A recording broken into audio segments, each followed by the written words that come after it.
సృష్టి మొదలైన కాలంలో జ్ఞానం లేక చీకటిలో మునిగిపోయిన లోకం.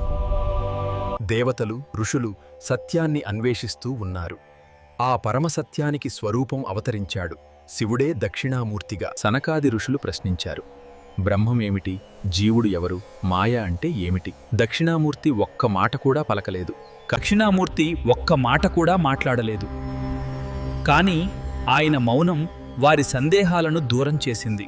అజ్ఞానమైన అపస్మారమును అణచివేసి జ్ఞానజ్యోతిని వెలిగించాడు. దక్షిణ దిశలో కూర్చుని మృత్యుభయాన్ని తొలగించే గురువు అయ్యాడు. వేదాల సారాంశం ఒకే సత్యం చాలు, అహం బ్రహ్మాస్మి.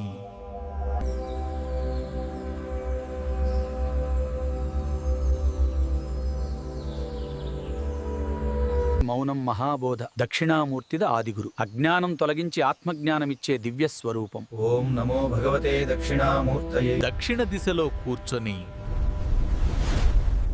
మరణ భయాన్ని తొలగించే గురువు అయ్యాడు. ఓం గురవే సర్వలోకానాం విషజే భవరోగిణాం నిధయే సర్వవిద్యానాం దక్షిణామూర్తయే నమః.